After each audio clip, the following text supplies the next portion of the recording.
This is Dynamics, back to talk about artificial intelligence and Skyrim: The Elder Scrolls V.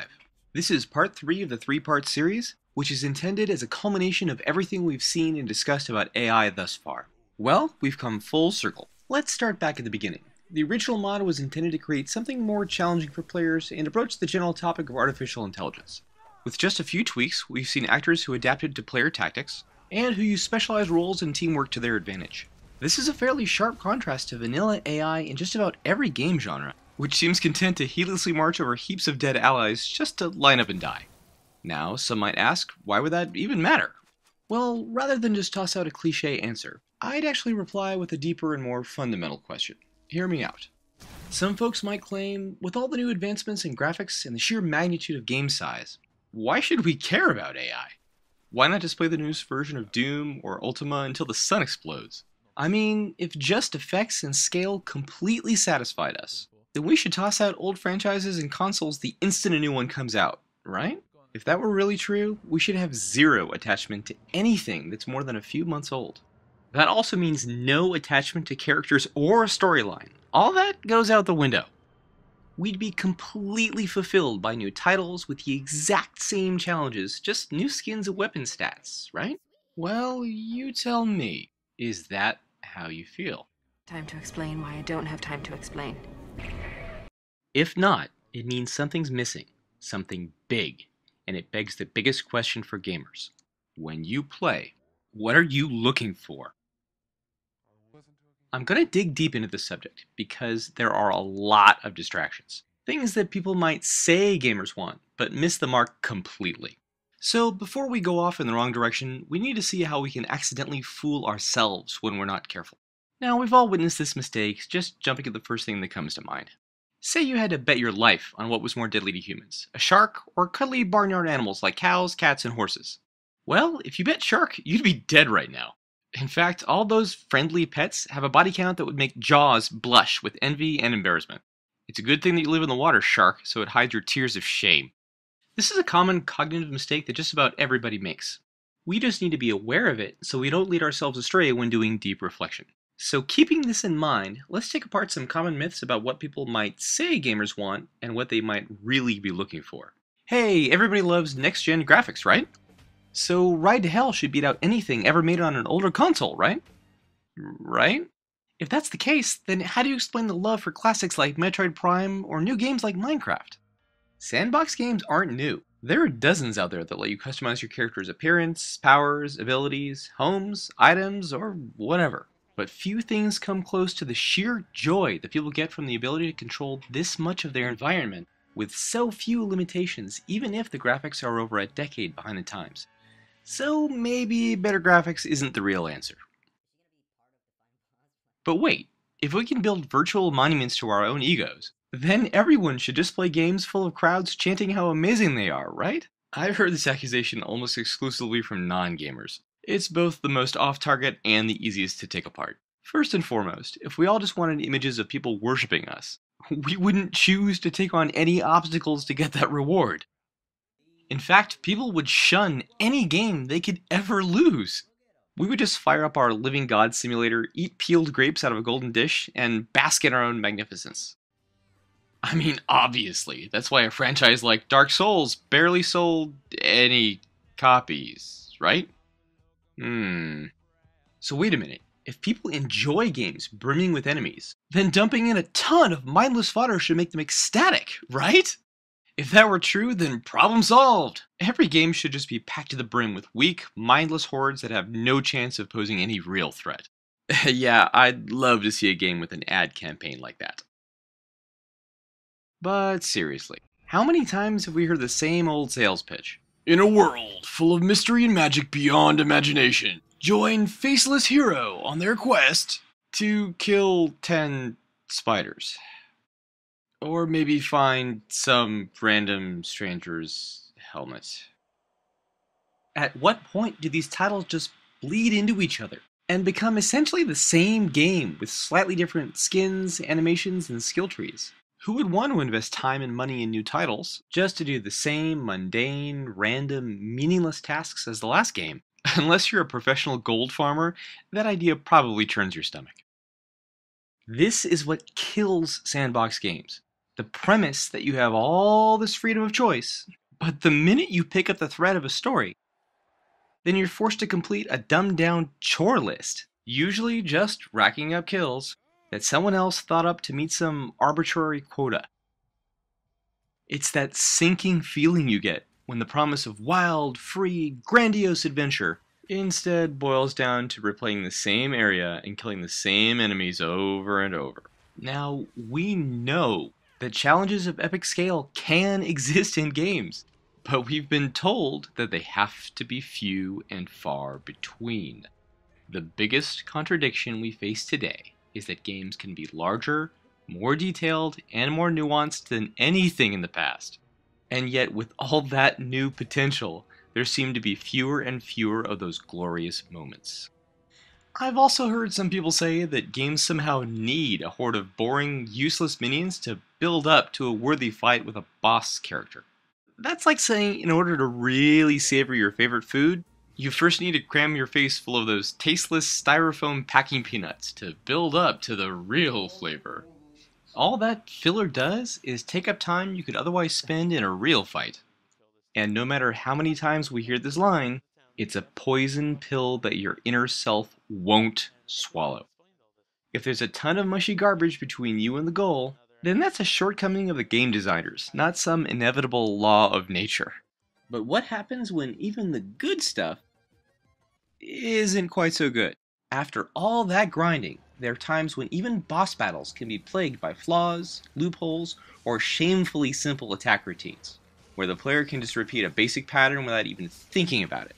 This is when gaming becomes just a mindless chore of moving your fingers and thumbs in the way that you're supposed to. And, despite the fact that game budgets are spiraling up, the lifespan for titles isn't growing at the same rate. Why are players finding less fulfillment in games that have all these shiny effects?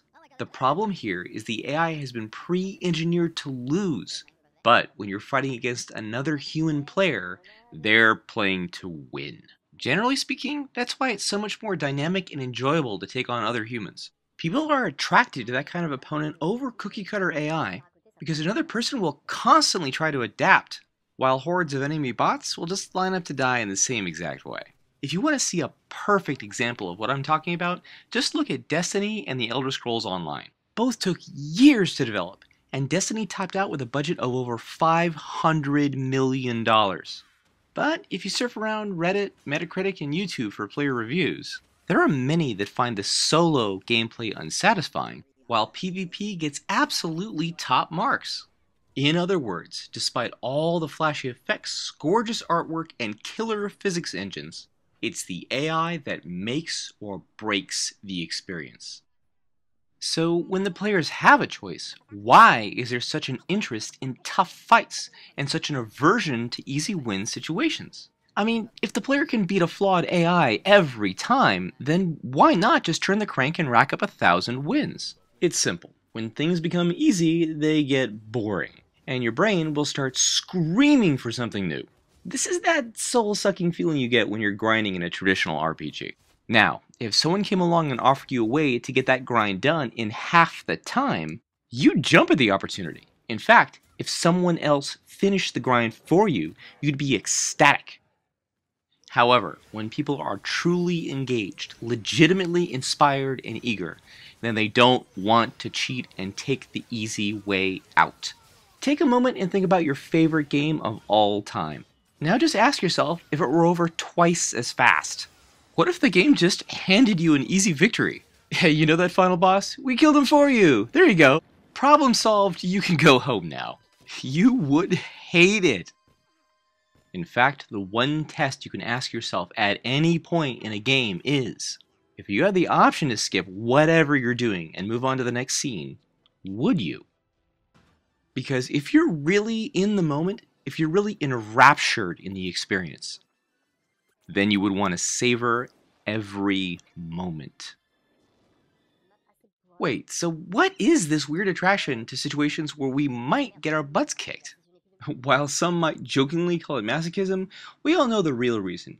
You never get better at anything unless you push your limits. And when the highest difficulty still isn't tough enough, players will make up their own brutal twist on things. Like speedrunning a game without getting hit once. Because if the world isn't ready to make a challenge worthy of our full potential, then we sure as hell are ready to create one for ourselves. You know when it happens. You know what it feels like. It's when you feel truly awake and alive and in the moment. Right now, take a second and think back to the last time you had that feeling. Seriously, go ahead and pause the video if you need to. In that moment, you weren't just fighting some external opponent or challenge. You were fighting against your own limitations. And once we finally crossed that threshold, we've done more than just defeat our current foe. We've succeeded at changing ourselves, getting one step closer to the person we want to become. I think this is one of the reasons that people pick up brutally hard series. There are a lot of boring challenges in real life that help us become the kind of person that other people want, but not necessarily the best version that we see of ourselves. We seek out trials like this because we're starving for the opportunity to refine our skills, our intuition, our thinking into what we want to become. And that's also why, after a while, we get bored with the AI and bosses from older games. They were great along the way, but we've moved past them now. It's time to build that next level of who we are. And the same old static game can't help us get to that new height. So where does all that lead us? Are we just making ourselves into better machines that hit buttons really fast? It's a fair question to ask. Well, guess what? We're finding out this level of devotion and discipline goes far beyond the boundary of the screen. After all those hours spent on brutal self-imposed challenges, we're seeing the emergence of superhuman ability. Gamers consistently outperform their peers who don't push themselves through this kind of regimen in everything from simple hand-eye coordination to faster reaction times to the ability to better find subtle visual cues amongst a mountain of distractions. And, most importantly, action game players become better at determining the likelihood of outcomes based on previous history. In other words, they learn faster from their experiences than non-gamers. So, the result of all this devotion and self-imposed discipline is a new class of humans that react faster, have more attuned perception, and learn faster than their non-gamer, real-world-only counterparts. And that's not just limited to games. Study after study shows they're better prepared and better performers on everything from driving to flying combat aircraft to surgery. And to think, for decades, we've been worrying if video games were somehow handicapping players. As if hundreds of hours of intense, fast-paced learning and practice with immediate feedback were somehow detrimental to us. If anything, video games have freed us to listen to that subtle voice that tells us we can do better, without having to sacrifice life and limb in pursuit of our goals. They help us build the courage and skills to shape us into better versions of ourselves. And that goes beyond the realm of games. It's at the heart of what makes us climb the highest mountains and then have the audacity to reach for the stars. It's a drive we can't ignore. We can't settle for easy because we know that will make us less than what we could have been. So when you hear that calling within yourself, trust in it. Because deep down, we know one fundamental truth. All things strive. And so, when you look in the mirror, you have to ask yourself if you're really being fulfilled by what you're doing.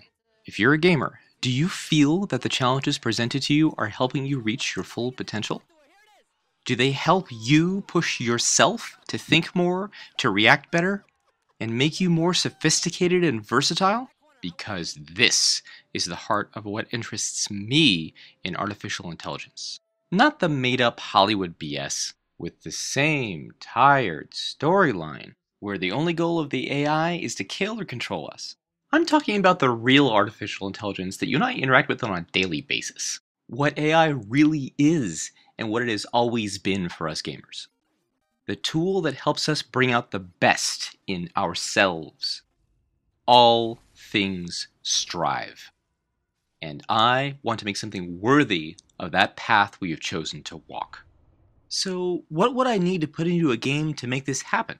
To answer that question, we just need to address what we are and what we're made to do. Humans evolved in a world that is constantly changing, and as we spread across the planet, Our instincts help us to adapt to new environments and creatures. But that's the big takeaway.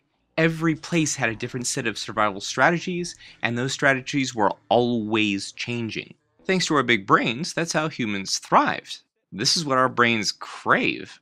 So, how do you engineer a game to satisfy that set of drivers? Simple. You make the game change itself all the time, not just randomly. Not in a way that's made to roll over for human players, but also not something that kills the player the moment they start. No. You make a game that understands the player so well, it constantly evolves new creatures, factions, allies, and enemies to be the next worthy opponent for each player. And when I say evolve, I mean the whole 9 yards. Over time, the creatures in the game will change their stats. Some growing bigger and stronger, while others may become smaller and faster. They'll change their appearance, showing off their new physiques, as well as new abilities like fire breath or a venomous bite. Even their fur or skin textures will change, adopting new camouflage patterns or hinting at subtleties like resistances or poisons. But, most importantly, they'll change their behavior. Each actor will observe the player's actions and judge whether they're worthy to fear or perhaps imitate. And, just like us, actors will come together and choose their own teammates to share both resources and information. You've seen tiny demos of this kind of behavior in my other videos.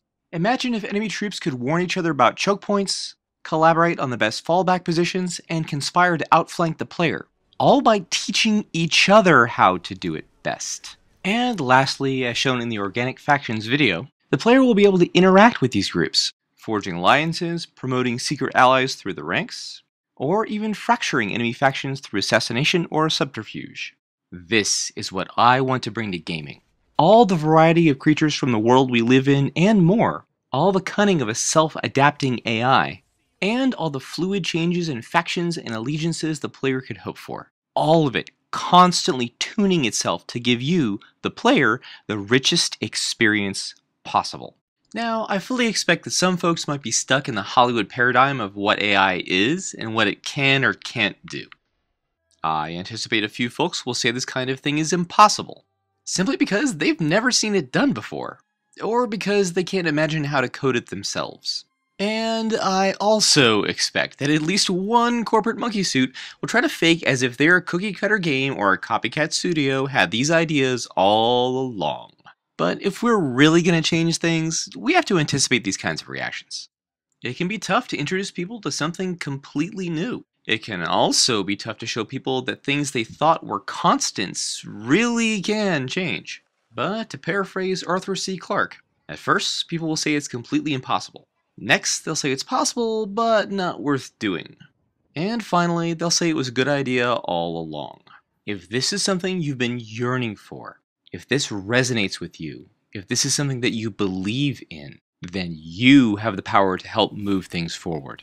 Now is the time to have this discussion. Now is the time to spread the word. I want to build a system that frees us to bring out the best in ourselves. If this is what you really want in your heart of hearts, then this is your chance to make it fly. This has been a presentation by Ether Dynamics. Thank you for watching.